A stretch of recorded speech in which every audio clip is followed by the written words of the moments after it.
Есть слово «джине». «Джине» кто-нибудь помнит? Мы проходили его уже? То есть мы писали до этого, у нас было слово «джине», в смысле, оно значило что? У вас получилось? В смысле не видно? Ну, такая вот невидимая клавиатура. Ну значит вам надо еще установить тибетский язык. Боже, вам еще надо, знаете, что? Там есть Монлам, бесплатный фонд. Там надо набрать Монлам, бесплатный фонд, его надо скачать, он сам автоматически устанавливается. Это так называемый пакет со шрифтами, он устанавливается и затем все начинает работать. То есть, давайте потом вы тогда сделаете, не сейчас, а чуть позже мы сделаем, там надо будет просто выйти в Монлам, в этом же Google Play, Google Store, там надо набрать просто Монлам, и он вам даст пакет шрифтов, его установить надо. Я установил вот 3 штуки, то есть доску, словарь и шрифт. Иначе не работает. Все не просто стало в наше время. Джине это значит сколько. Может быть вопросительным словом сколько, может быть и просто джине столько. То есть ну, не столько даже, а лучше перевести все-таки сколько. Давайте вот посмотрим, у нас есть такой пример.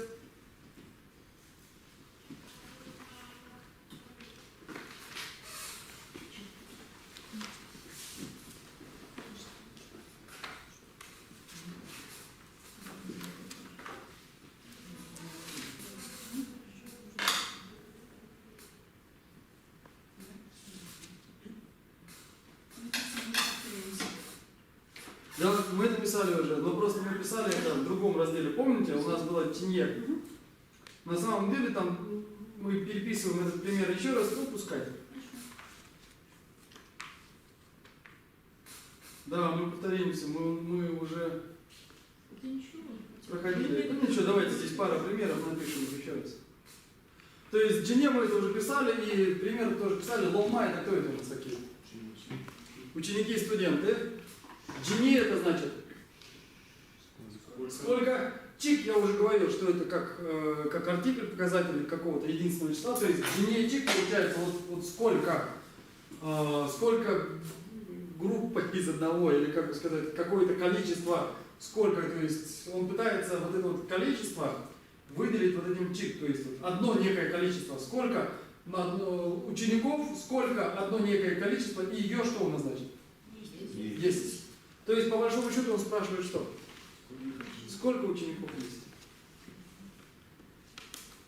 Я напишу вам на всякий случай. Просто.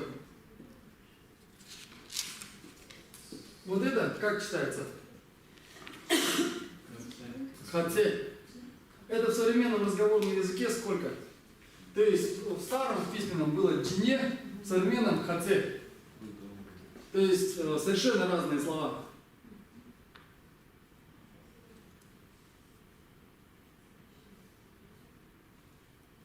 Записывайте и напишем следующий пример. И после здесь уже заканчивается этот раздел, мы перейдем к следующему.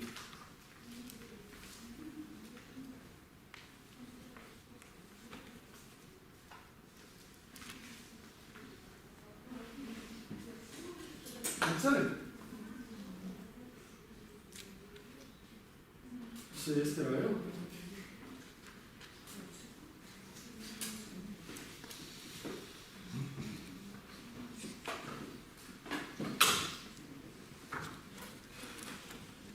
Я надеюсь, что тетради, в которых вы все это пишете, у вас где-нибудь есть отдельно, да? Да. Потому что дело в том, что когда мы будем переводить тексты, нам нужна будет эта грамматика, и нам нужно будет снова и снова в них заглядывать, в эти тетрадки. Поэтому я надеюсь, что вы сохраняете их.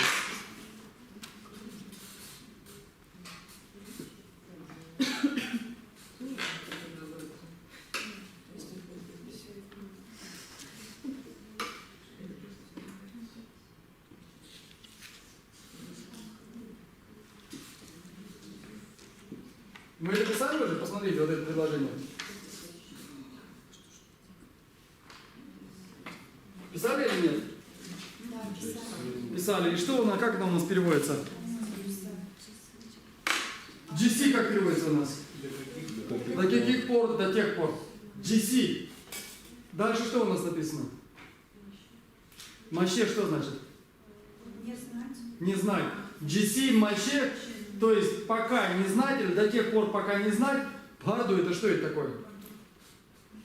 Парду. До. До тех пор, пока не узнаешь. И дальше что это написано? Учись. Учись. Почему учись? Почему это учись? Форма глагола. Форма глагола, почему это? Са есть, а чего нету? Ба нету. То есть здесь вот смотрите, помните мы писали? Вот это какая форма я пишу?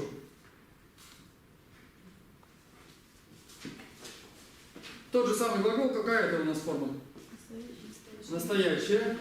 В будущем что у нас будет?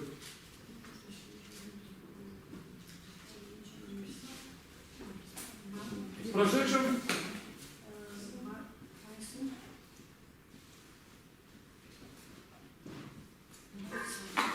Вот так и должно быть. И повелительный у нас отпадает вот это вот, и появляется народ. То есть, ну я перепишу это, чтобы уже.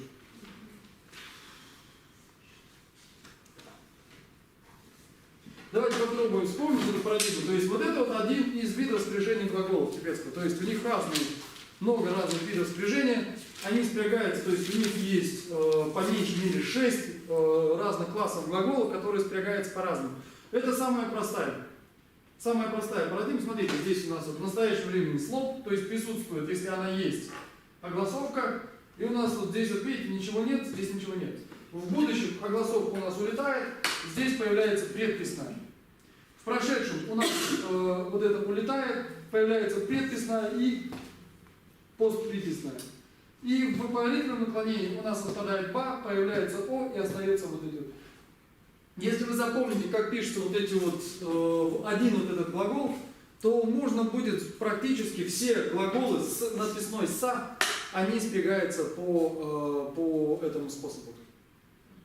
То есть это очень просто. Если вы заучите это, сейчас я напишу пару глаголов, чтобы вспомнить, потому что я вижу, что кто-то, кажется, и помнит, но не до конца. Так что мы сейчас напишем пару глаголов, так чисто, чтобы вспомнить, и перейдем дальше.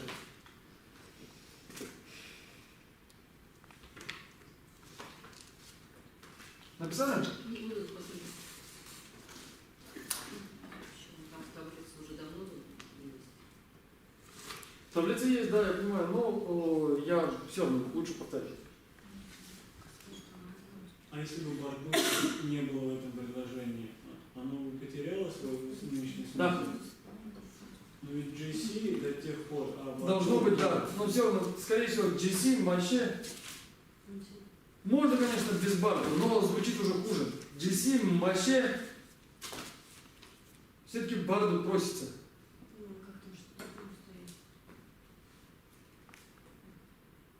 Все дело, видимо, все дело может быть в отрицании. Может быть, вот это отрицание просит бард. Потому что GC Цой барду, когда мы писали, помните, у нас был такой пример? Кто не помнит? На прошлой паре мы писали GC Цой барду. То есть даже в Цой барду, видите, барду и там тоже присутствует. То есть барду, видимо, она, если мы до тех пор, она То просит. GC и барбу в связке в одной По получается. всей видимости, да. Написали, давайте я напишу следующий глагол. Тоже простенький, мы сейчас по-быстрому распишем. Один глагольчик, не будем два.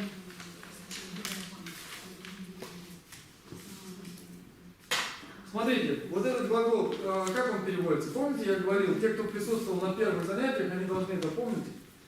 Что это значит? Совершать, практиковать и так далее. В будущем времени что у нас будет? Подписная у нас приписная, да.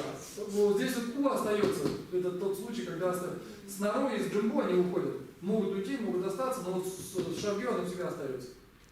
Здесь у нас в будущем времени появляется предписная. В прошедшем что у нас будет? То есть появляется постприписная. И в повелительном без префикса, но есть постсуффикс. То есть, видите, они все простые. А вот для себя сами попробуйте вот такой вот глагол. Дам маленькую подсказку. В этом глаголе «о» улетает. В будущем что вы напишете? Кто-нибудь хочет написать по выстрелам? Есть желающие? Давайте вы напишите. Разрешите мне.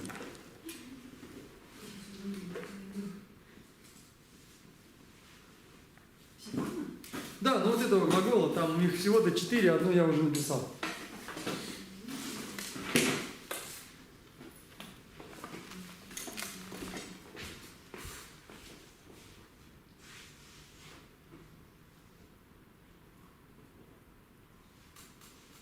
А вы здесь не забыли или что? А почему шаги, если там мало? Все, это другое. Всё, извините, я уже.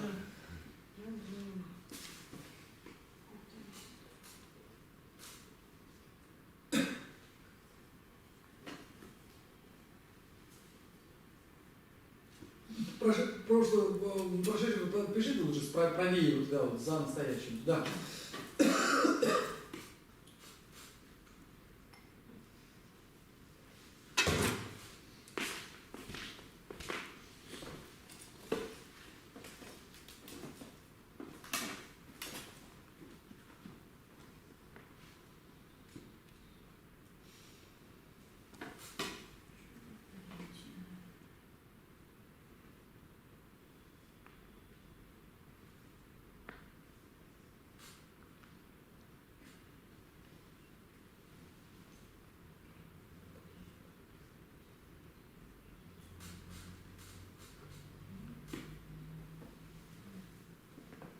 Что-то вы пропустили? Весной? Нет. Посмотрите, чего вы пропустили в последней форме. Поглядите на наклонение, ничего не хватает. Вот эти буквы не хватает.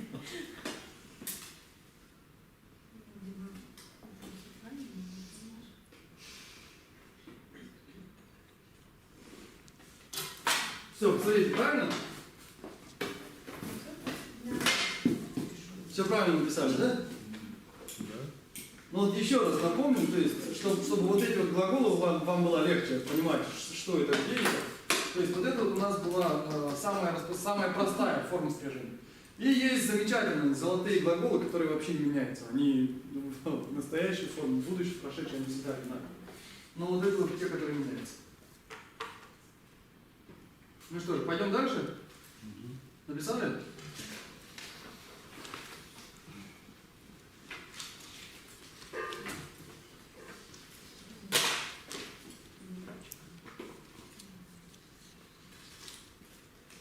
И дальше у нас идет после GC джитар.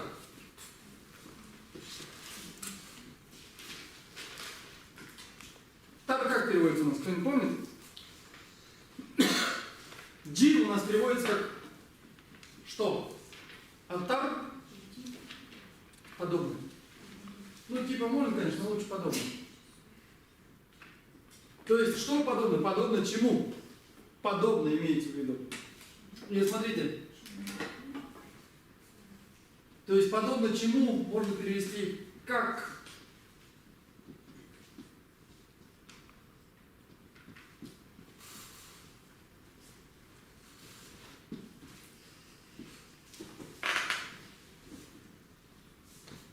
Незнакомые слова есть?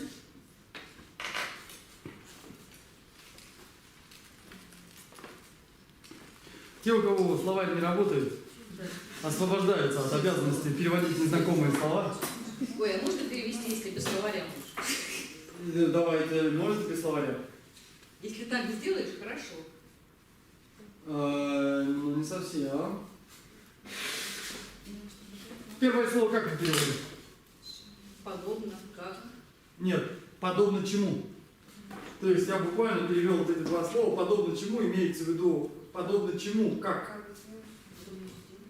И здесь написано джитарчен, Олег, как это переведется?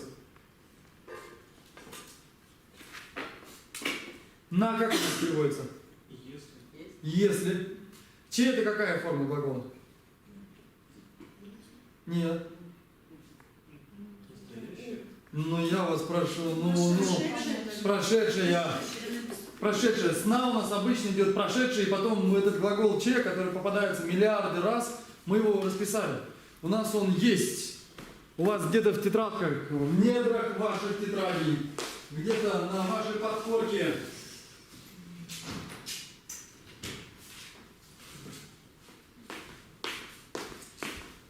Есть этот глагол. Ну что же, я чувствую, не хотите вы хорошему, давайте будем по-плохому.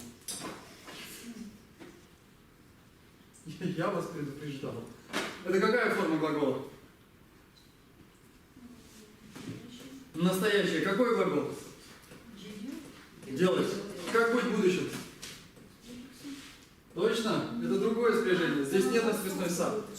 Просто будет ча. Это какая форма глагола?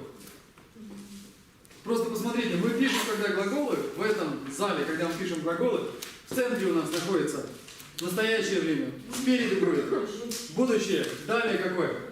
Прошедшее, на самом последнем месте повелительное. Это что это у нас? Настоящее. Прошедшее есть только ча. Я кто-то смотрю, улыбается. Помните, как этот глагол пишется? Давайте, выходите сюда. Давайте, выходите. Ну, вам подскажет зал. У нас добрые буддисты. Давайте, идите сюда. Давайте.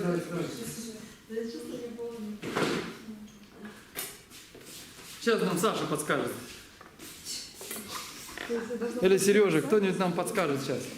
Давайте, как у нас будет прошедшее время? Прошедшая форма глагола чек, как будет? Только что об этом говорили, только сам. И осталась 1/4 у нас работы. Как будет повелительное наклонение этого глагола? Чё? Да. Са.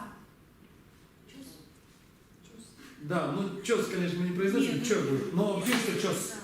Да. Правильно? Посмотрите. Правильно, да? Теперь смотрите, здесь у нас чена. Гитар как? Чена, если и дальше лек, кто не знает, как переводится? Хорошо. Как это переведется тогда? Как сейчас на русский переведу. Ну, как положено или как хорошо? Нет. Как сделать, чтобы было хорошо? Смысл такой. Гитар чена лек. Как сделать, чтобы было хорошо? Да, вот так вот. Здесь чуть-чуть сложновато получается, но если перевести буквально, получается джитарчена. Как сделать, как если сделать, будет хорошо. Смысл такой.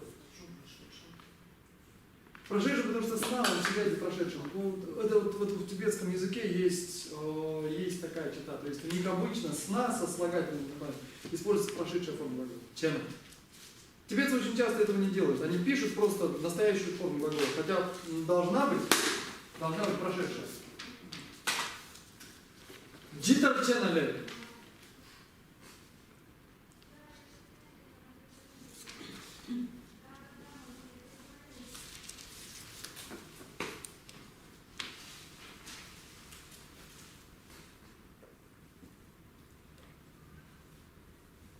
Ну и напишу вам строчку из замечательной тибетской песни. По-моему, мы ее уже писали. Вот клянусь, мы ее писали. Но мы ее напишем снова. Лирические тибетские песни – это отдельная тема для разговора и даже для целого исследования. Может быть, ни одного. Что я пишу? Вот это что это у нас? Я вот прошу. Думаю, что вы сказали? Ты. Хе. Придыхание есть или нет? Да, у нас что делает с предыдущим гласным? Смягчает. Хе.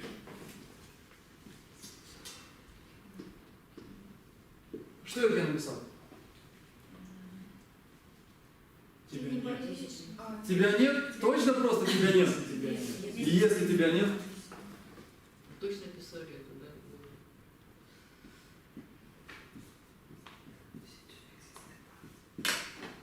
А дальше что? Джитар как переводится у нас? Как? И дальше что это вот это вот? Цо.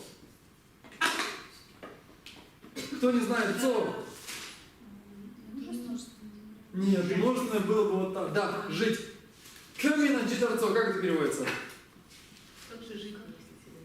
Да, как жить без тебя? Вот она, Алла Пугачева на тибетский момент. Я прям представляю себе, как на высоте 7000 метров она поет на тибетском. Сейчас или в молодости? Всегда. Написали, вот черта просто здесь видите смысл какой. Как? То есть подобно чему? Как?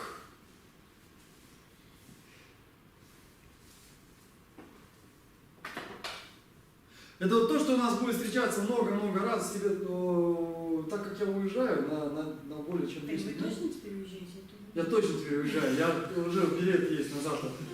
Я надо дать сегодня придумать вам домашнее задание.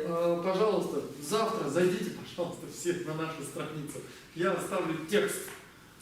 И я отлично запомнил лица. Кто не перейдет, будет участвовать в забеге. Не, ну надо перевести, самом деле. Надо Для что-то. тебе-то и обратно. Слушай, для тебя Если наоборот. для тебя-то я согласна.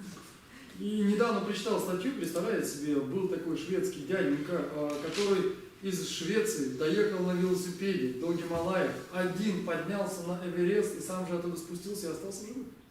Можно спросить, он поднимался с велосипеда по реке? Нет, без.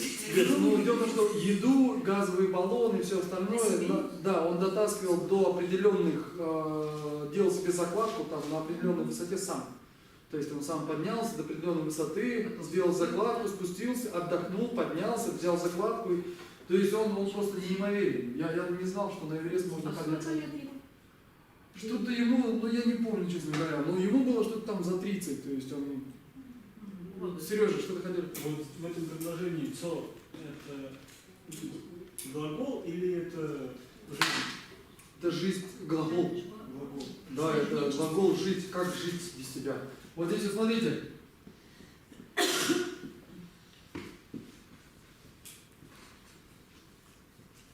Кто это? Кто не знает, по-быстренькому заглядываем в словарь. Нирвана лежит. Нирвана и жить, да, это Курт Кобейн, точно. Курт Кобейн жить.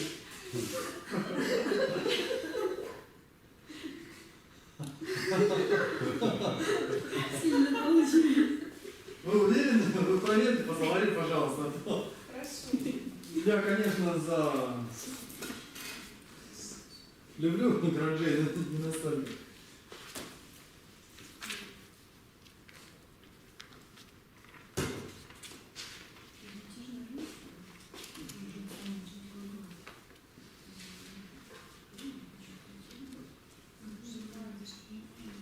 Что там написано?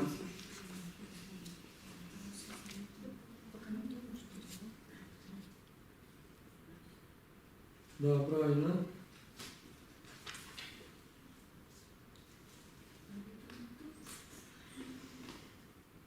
Нет, бейте до конца уже.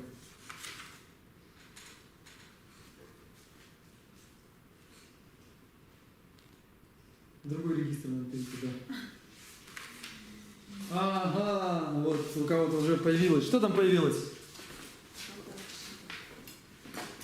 Ну, я не знаю, зачем это дело, но напишем на всякий случай. Просто уж у нас ЦО вызвал такой интерес. ЦО встречается в имени Шанта Ракшита. Вот это вот Шива, мирный, умиротворенный Шанта. И Ракшита это жить, то есть мирно живущий и так далее. И потом, помните, у нас было вот это Джесицо и Барду, помните? Сережа, вы помните? Джесицо и Барду у нас была фраза такая. Я помню, как... И там ЦО у нас тоже было жить до тех пор, пока я жив. Пока я живу. Написали?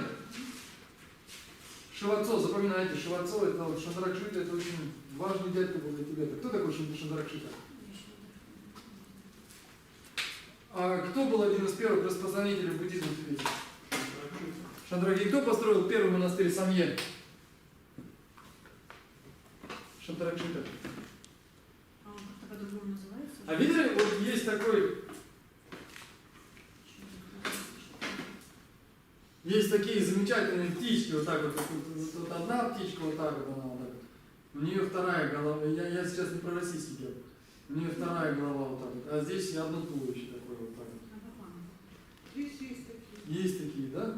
Вот есть уточки, а есть попугайчики, и все с двумя головами. Кто это такие? Птицы небесные. Нет, это мутанты, это мутанты.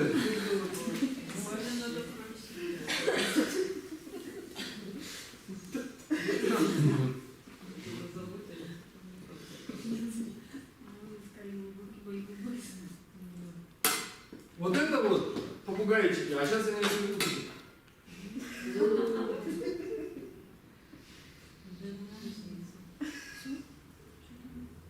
Это уточки. А так необходимо показать.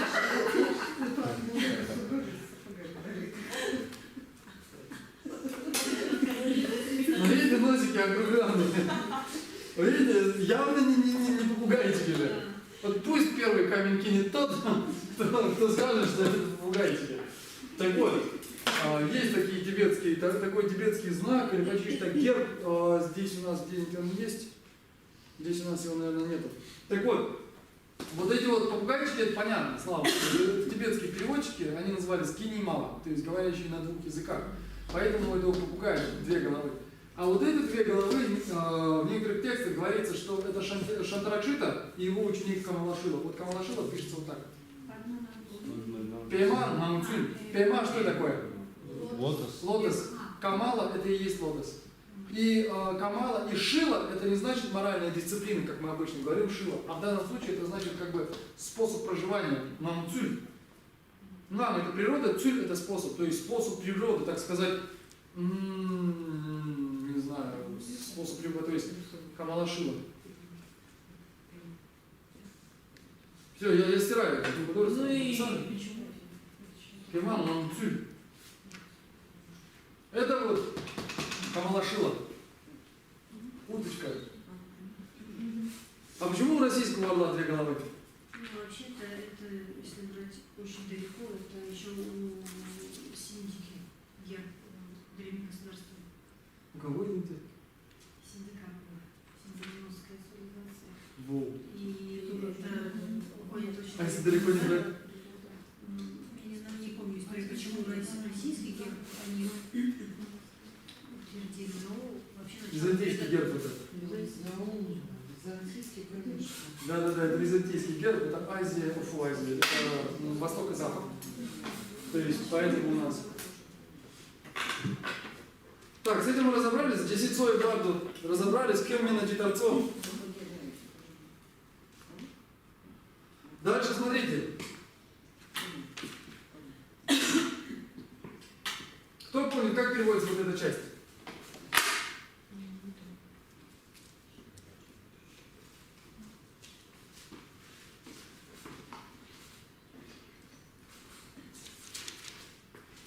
У него здесь, конечно, как?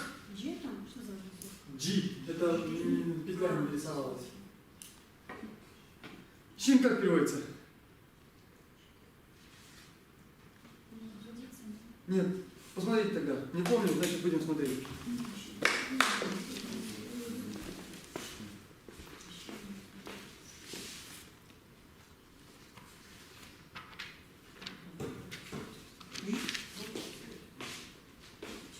Щин есть. Вот видите, щин есть. Как мы переводили?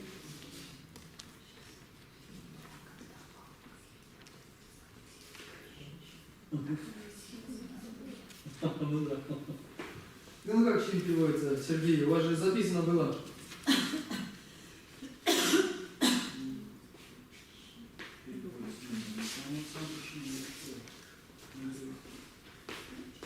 Кто-нибудь нашел? Подобно. Джишин. Подобно. И здесь джишин еще может иметь значение. А, кстати, посмотрите, джишин теперь вместе в словарях свои. Откройте свои словари, посмотрите, джишин. Что он говорит вам? Он вам говорит сейчас.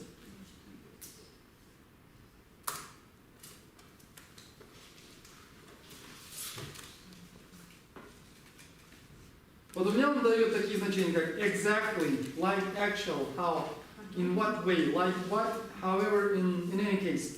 Но здесь джишин это значит как надо, то есть джишин, подобно чему-то, то есть правильно, истинно. Обычно такое слово, такое значение имеет это слово, джишин, то есть правильно, как следует.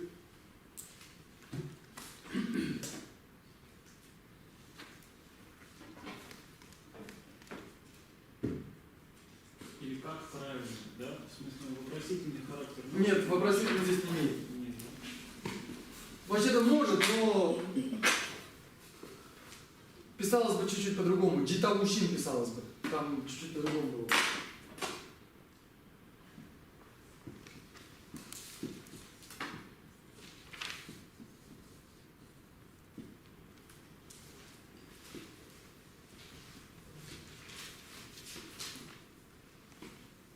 Давайте вот так больше напишем, через библиотеку.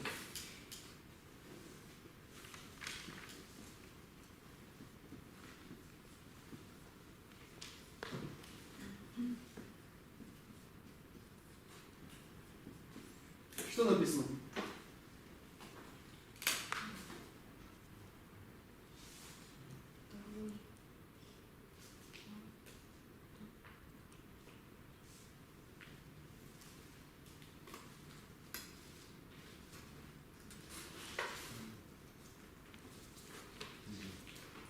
Лама практикует правильно?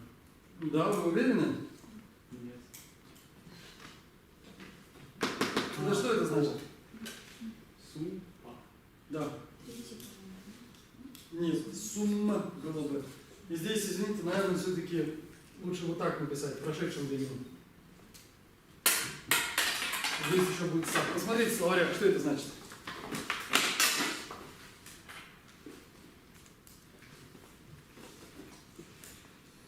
Согласно сказанному, ламы практикуйте. Нет. Практикуйте у нас было бы какое наклонение? Как бы писался глагол, форма глагола? Повелительная была бы. Здесь у нас какая форма? Настоящая. И ламе, кто здесь у нас деятель? Первый деятель это лама, то есть ламе сумба.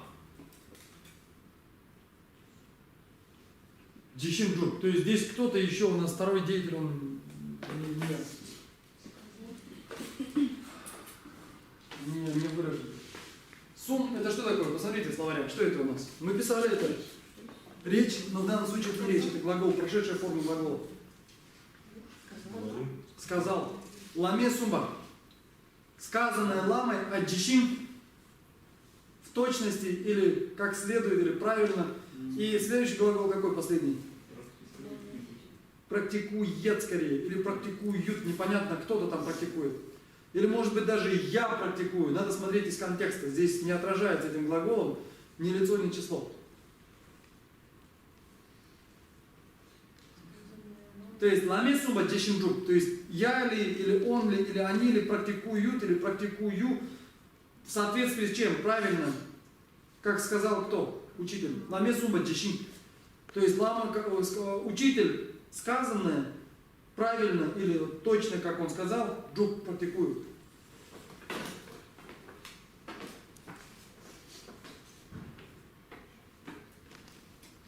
Написали? Мы заканчиваем с этим разделом, слава Богу.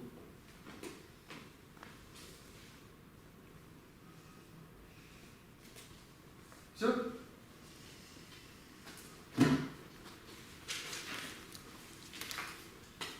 И у нас осталось совсем чуть-чуть. Здесь вот у нас сейчас с Джим мы разделаемся. Вот это что это значит? Ке.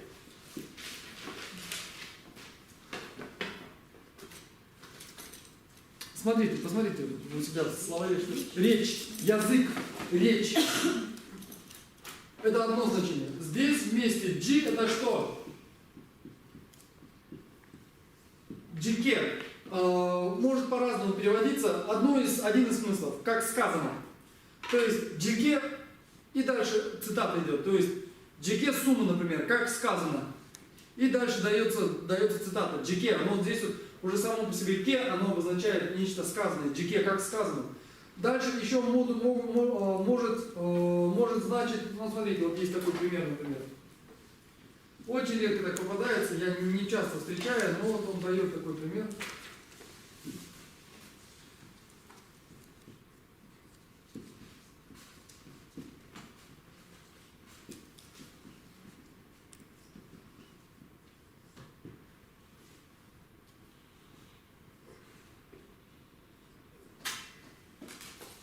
Что мы здесь знаем? Вот это что это на первом месте? Человек, скорее всего. После него не глагол, скорее всего человек. Тот. Ну вот здесь у тибетцев тот и этот разграничиваются очень четко, но иногда, когда мы читаем текст, в нем этот, тот тибетский переводится на русский как этот. И То есть этого человека тоже. Миде, мин это имя. Минла, то есть джике сэр. Сэр что значит? Нет, не сэр, там пишется сэр, а здесь сэр. И на последнем месте, это что это на последнем месте? Глагол.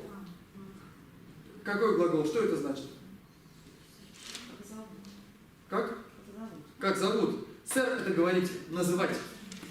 Джике сэр, то есть как называет имя этого человека, то есть как зовут этого человека. Вот здесь вот джике, здесь вот как называют. То есть вот то, в одном случае, помните, первое значение у нас было джике, это при цитате, как сказано. Здесь джике, то есть здесь можно это перевести как кавычки в некоторых местах. То есть имя этого человека называется джике, как называется, то есть вот в этом значении тоже джике используется.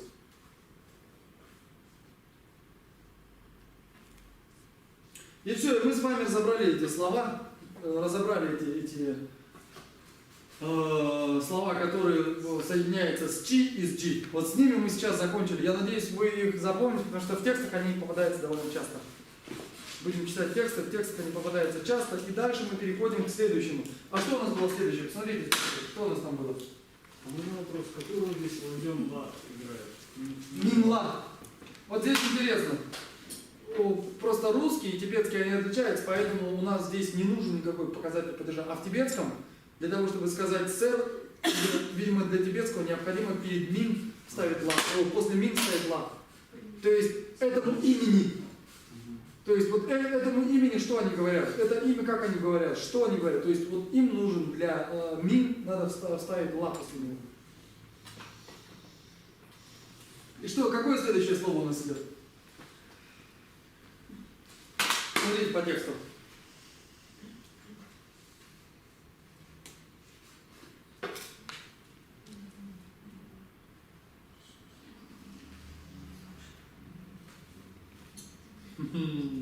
Я смотрю, кто-то без текстов здесь. Ай-яй-яй. Ай-яй, ну посмотрите тогда у кого-нибудь. У вас есть, да? Отлично. Давайте посмотрим, что... Ой, я не помню. И что там у нас получается? Что мы разобрали, что у нас осталось?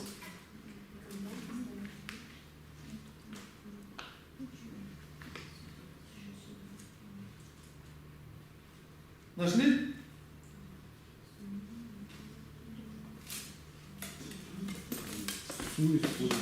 Так, вот. Саша нашел. Помните, у нас было Суни, консак, ну давайте запишем эту строчку, а то мы, я чувствую, уже заблудились куда-то. Куда-то мы там делись, потерялись мы с вами.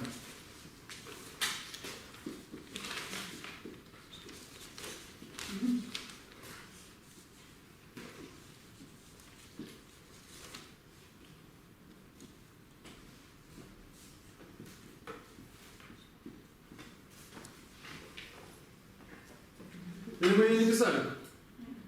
Ах, черт, мы ее не писали, кажется. Ну и отлично, что написали. Сколько у нас здесь палочек? На что это указывает? Четверостишие. Строка четверостишие. И помимо этого, те, кто были на предыдущих парах, должны помнить, что О – это у нас дзокцик, слово окончание. Вот после него тоже всегда ставятся две палочки.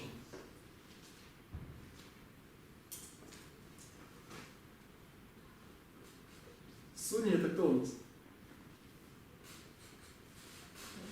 Никто, это сунниты. Сунниты. А консак что это значит? Сунниты это люди. Нет, я шучу. Су это у нас кто? Ни это усилительная частица. Как это переводится обычно на русский язык? Что же до вопросительного слова су, то оно что? Кансак, хан, кюнао. Она что? Используется для всех личностей. Кансак это у нас личность, кан это которая, кын это все, ла это что это у нас? Что такое ла?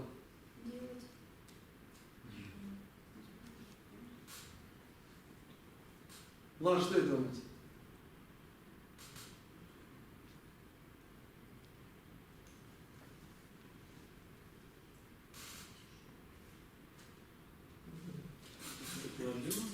Ла это ладжин, то есть что же до су, вопросительного слова су, то она, здесь не говорится, что используется. Здесь у нас эллипсис, то есть у нас выпущен глагол смысловой, но смысл понятен из предыдущих приложений, понятен, что используется где? Для чего? Камхюн, то есть камхюн, для всех. То есть слово су, что значит кто? Используется для всех, которые что? Гам, здесь вот имеется в виду, которые. Для всех, которые что? Являются личностями. То есть для людей используется су. То есть глагол можно сказать Здесь глагол выпущен. Поэтому мы. Здесь у них интересно получается. Вот это о, помимо того, что вот эти вот зубцы, помимо того, что указывают на окончание предложения, могут еще, значит, иметь такой смысл есть. То есть вот это слово су, оно есть для вот этого. Для всех тех, кто является личностью. Но здесь пропущен, конечно, глагол определенно. То есть должна применяться, имеется в виду, используется для личности. Вот это очень легко, это очень просто. Су – это значит кто просто. Написали? Ой, извините. Алло, я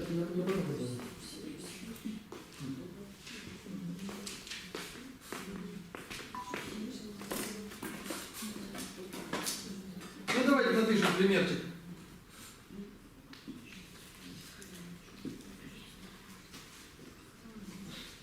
Что это значит? Кто? У кого есть? Отлично.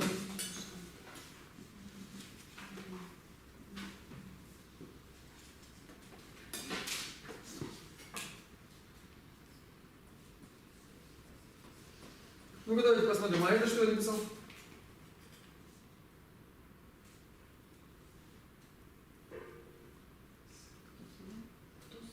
Да, кто съел? Ой, это актуальный вопрос. Все, написали?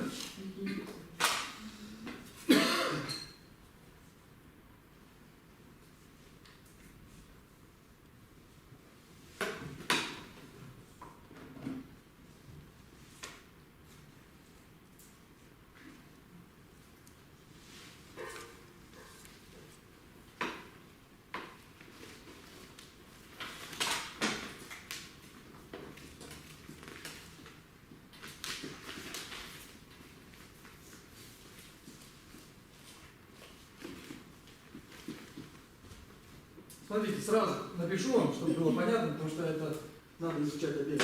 Помните, мы с вами писали гиин? Кто-нибудь помнит это? Гиин писали мы. Окончание вспомогательное, то есть это вспомогательный глагол, указывающий на будущее время. Было у нас такое. Не помните? Ну ладненько. Тогда, просто если не помните гиин, я просто объясню правильно. Паин – это для первого лица прошедшее время. То есть это вспомогательный глагол, который присоединяется к знаменательному глаголу и указывает на прошедшее время. То есть первое лицо – прошедшее время. То есть ще у нас что значит? Нет. Нет. Знать пишется по-другому. Посмотрите словари.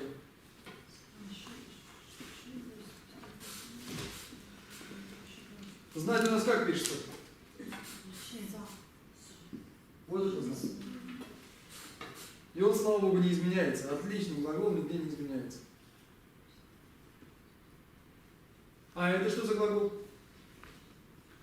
Рубить, по-моему, нет? Нет. Было бы щавы, наверное, если рубить. Объяснять. Или другое значение должно быть. Второе.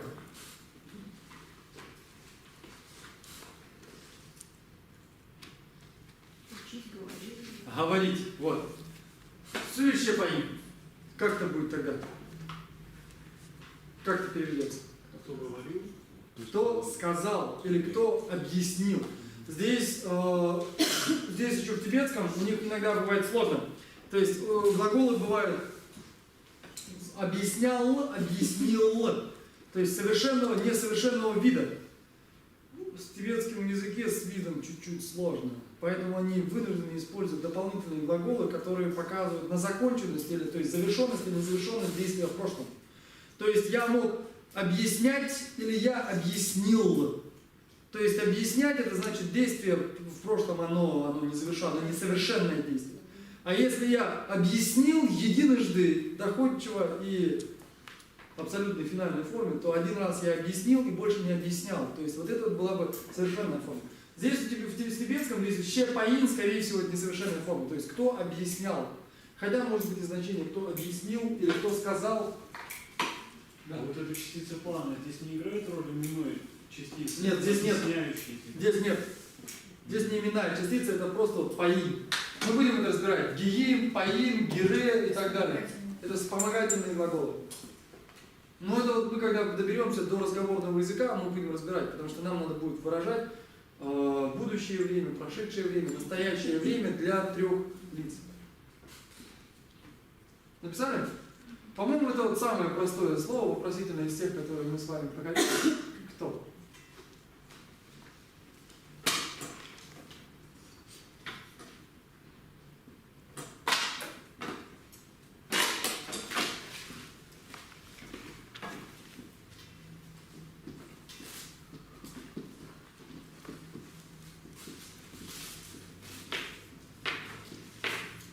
Что здесь написано?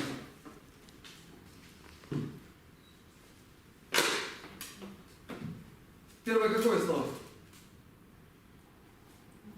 Нак, что значит?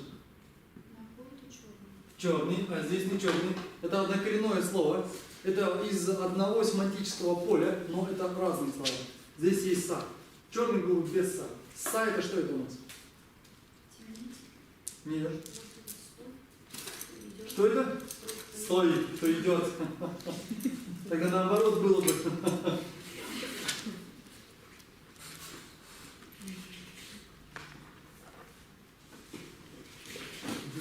Да, слушайте, если не знать значение первого глагола, то получается, здесь у нас есть са, что указывает нам косвенно на повелительное наклонение.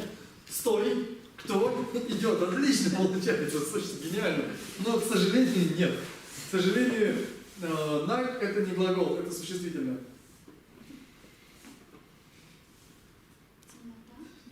Нет, вы посмотрите в словаре, не будем гадать. Это можно заварить кофе и кофейный вычет. Стой, кто идет, отлично. Вот так вот, не зная одно слово, может такого понравиться. Стой, кто идет. А да, стой, кто идет. А можно ведь...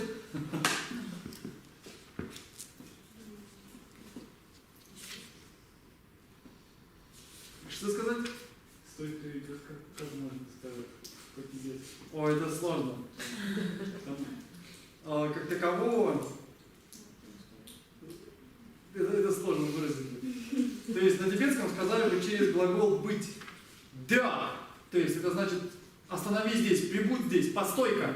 Вот по-русски, когда мы говорим постойка, это глагол стоять, постойка. И дальше было постойка, да, суджугидус, или сую, ну скорее всего йомгиду было бы. Не, потому что джова это значит движение отсюда куда-то. А йома, если я смотрю, что кто-то идет в мою сторону, для меня это личность или человек, он будет ко мне приходить. Йомгиду будет, это чуть-чуть там по-другому. Там еще говорят, это лес, наверное, Это да? лес. И дальше что это переведет? Как это переведет? Да, на цел, но вот это вот здесь вот без цел.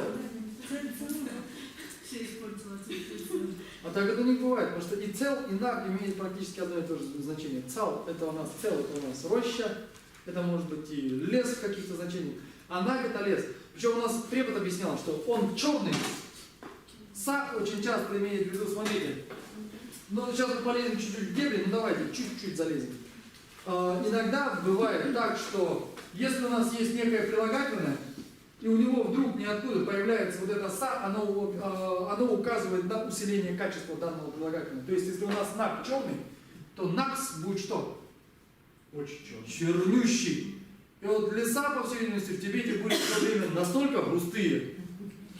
что это была чащоба такая. То есть в русском, в принципе, чащоба это тоже значит лес. Ну, просто она, потому что часто деревья растут, поэтому чащоба. А здесь у нас был бы накщоба.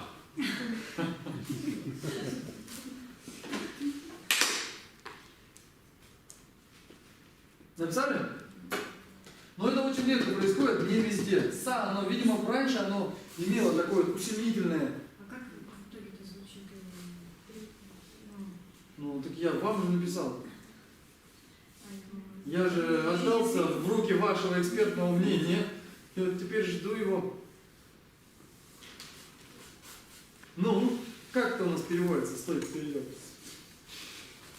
Есть была такая песня: стой, кто идет, предъявите паспорт. Что? Да? То есть здесь необходимо понимать, что наксуджо – это идти в лес. А кто идет в лесу, как было бы? Во-первых, либо су начале, либо в любом случае здесь пришлось бы нам ставить один из ладоней частицу, указывающий местный падеж. Где? В лесу. Если бы кто-то шел. Ну, су нагло джугиду. Или там су нагло джуг. То есть здесь очень важно понимать, что вы пишете. Потому что если вот так вот переводить, то и так и получится. Стой, кто идет. Кто-то идет в лесу.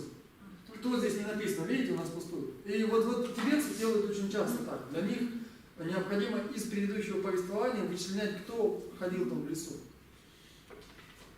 Вы писали? Идти в лес и идти по лесу. И по лесу нужно, и идти в лес, и в лесу нужно Это идти. зависит от контекста. Конечно. Мы в разговорном это будем очень много разбирать, потому что это все-таки разные вещи. Идти в лес, идти по лесу. То есть это чуть-чуть разные вещи, да. Можно вопрос? Эти вопросительные слова не чаще в начале предложения ставятся. Как правило, но не всегда. И теперь мы с вами перебираемся. Ну вот я вам наврал, конечно. Давайте напишем заново. Боже мой.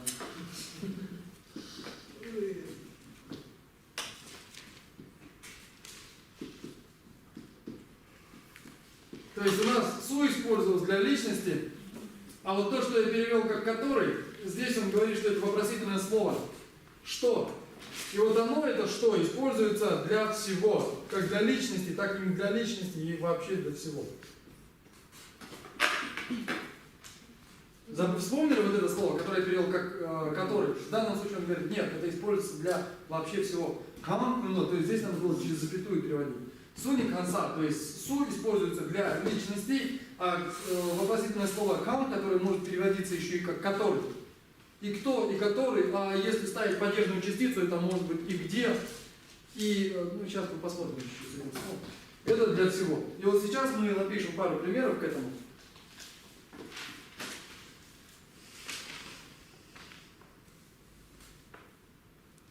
Но вообще-то кам, да, используется.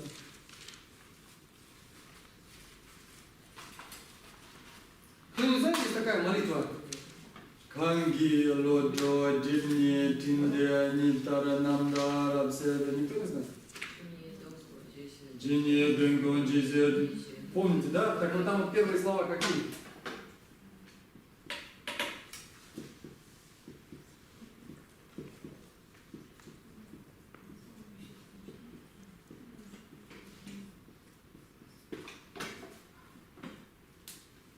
Лоджо, кто не знает, что это такое? Как? Нет. Нет, точно не читать надо. Если не знаем, значит что мы делаем? Ищем словаре.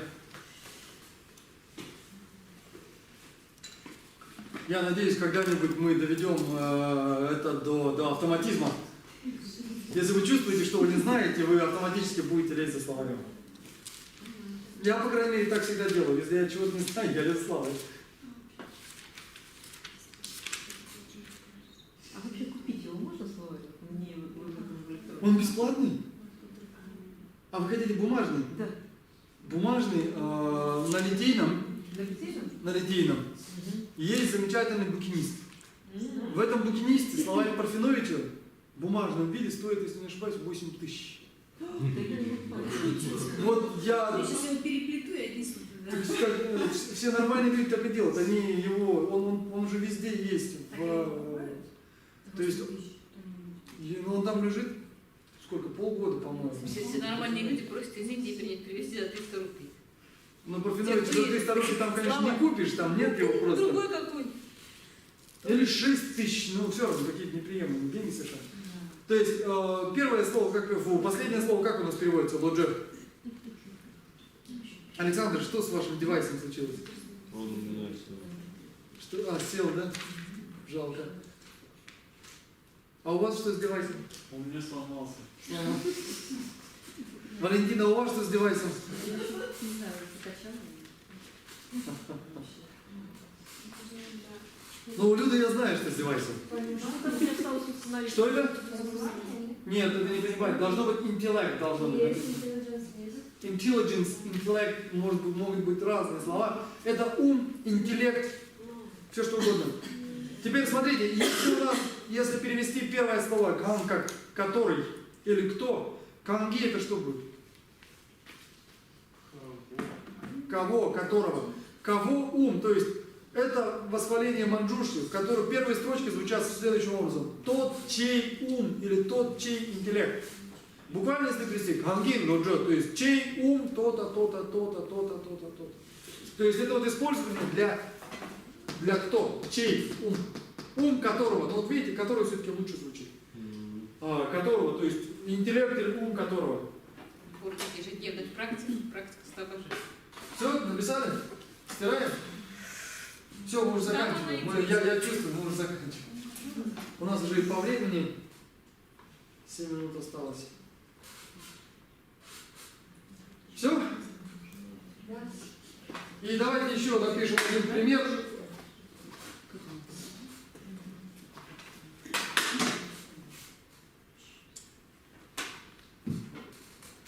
Это тот вопрос, который вам немедленно всем стоит задаться. Себе или соседу? Можете сделать это парами. Пары друг друга. Уже интересно.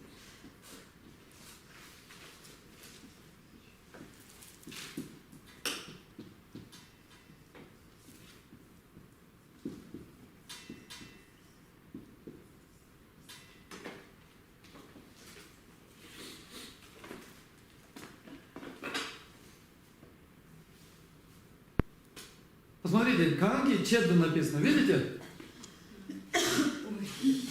Здесь значение не кто, а что. То есть канги чеду. Чеду вам надо посмотреть. Если не знаете, что это значит, смотрите у себя в словаре. Что у вас там сломалось в планшете? Ой, я сидел на море, переводил и как-то разговаривал это. Вы специально это сделали, не знаете? Вы решили, что я больше никогда не буду пользоваться этим гадким словарем и решили надавить локтем. Вот если бы были сейчас сталинские времена до 1953 года, это было бы вредительство.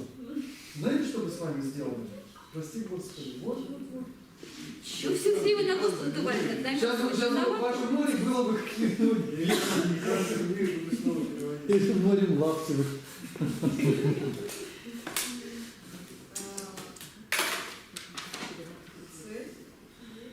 Что? Я не слышу вас. Я просто не понимаю, цель, Да, чеду это ради. Чеду надо переводить для ради. Канги чеду как это переведется? Чего ради? Причем, смотрите, ради чего и чего ради. Это две разные вещи. Семантические. Лоуджон, что это такое? Мы с вами миллиарды раз написали. Учить. Учить. А че это какая форма глагола? Настоящая форма. То есть кто-то, непонятно кто, но скорее всего это мы. И переведите все вместе. Чего ради?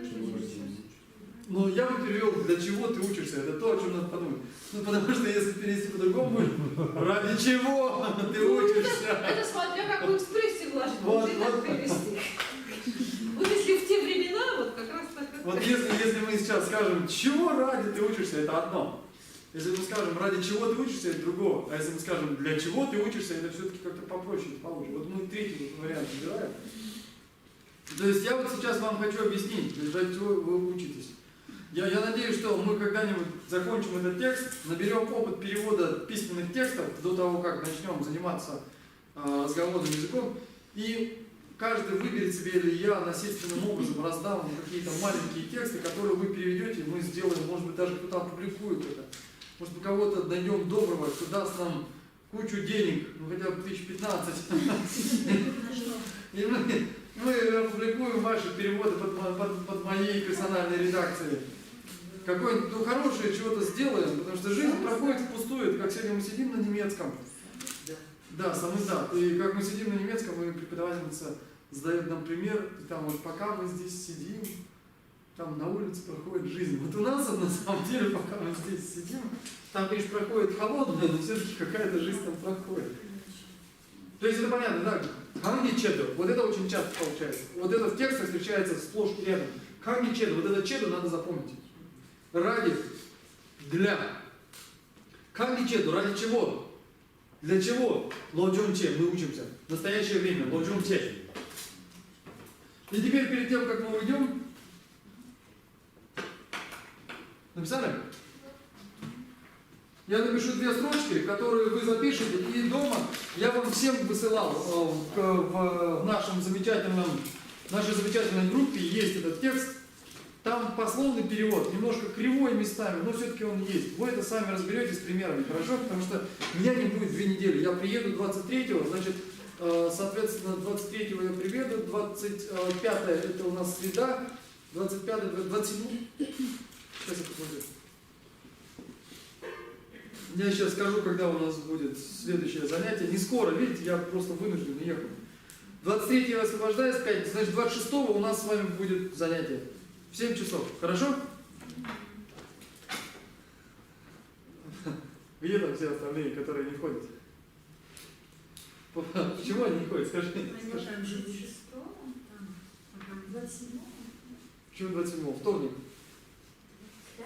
Да. Да, сейчас, подождите, я, может быть, посмотрел. Да? Так, это у меня что, это октябрь, 26 37. А, да, что, 27-го, значит, 27-го будет. А 31-го Хэллоуин. 31-го у нас Хэллоуин. У кого-нибудь есть тематические тибетские хэллоуинские костюмы? Ролландами пройдем. Да, в Тибете Хэллоуин праздновался широко. Неужели тоже тыквы жгли? Конечно, тибетская народная тыква.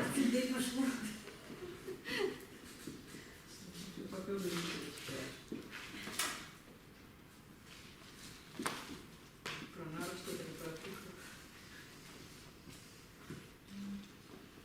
Здесь мы напишем сейчас 6 строчек. Смотрите, не буду вас задерживать. Вот отсюда, начиная, найдете тексты. Это уже к самому концу текста. Нарой гены, папа, ма. Это ма такая, это у меня руки кривые сегодня. Вот так вот это, ма. И до строчки.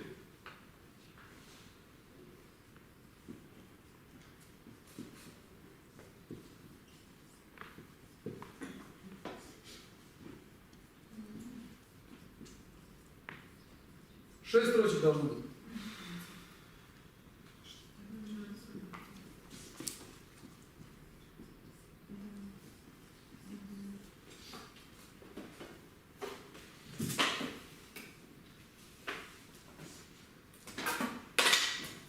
Да шалопай это, хорошо, шалопай не дервали.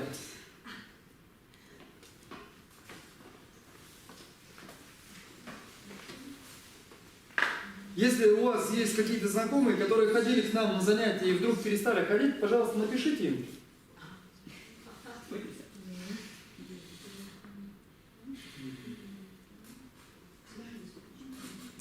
Дипломатичные или угрожающие? Сперва дипломатично, угрожающий я сам напишу.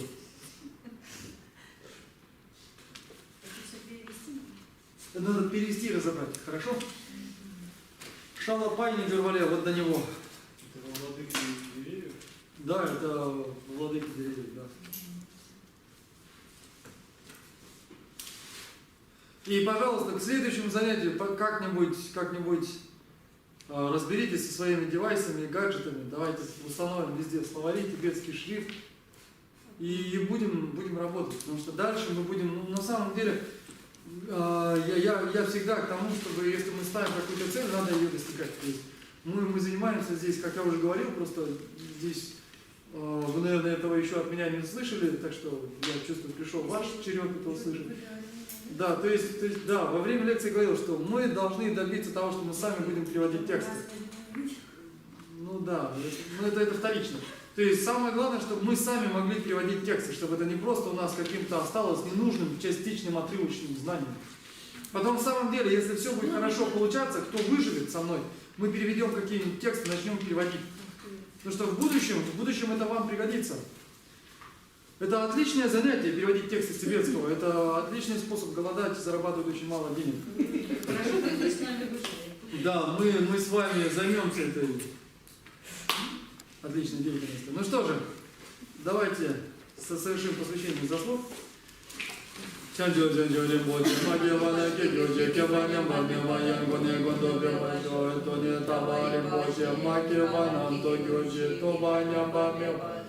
Гуне гунду певажой, кане раве корбе шингансу, пендан дева мале джубене, чере зеван тензе яцуи, шапе сите бардо тенгюнчи, чамбе паво читар кембадан, кунду самбо деян дешин, деда гунге джазо далочи, гева дида танже ратуа, дузун шеба гева танже гия, оба ганла чото авати, Dagi gime tsawa di kyungyan sambo choche rato Mula lobe gime tembala kube na cho suje sumede Sanjura ngembe juba maluba chosun дембе цели чогюрчик. Вот это мы тоже писали, у нас в группе есть это последнее. Мы же секта в конце концов. Давайте уже соответствовать.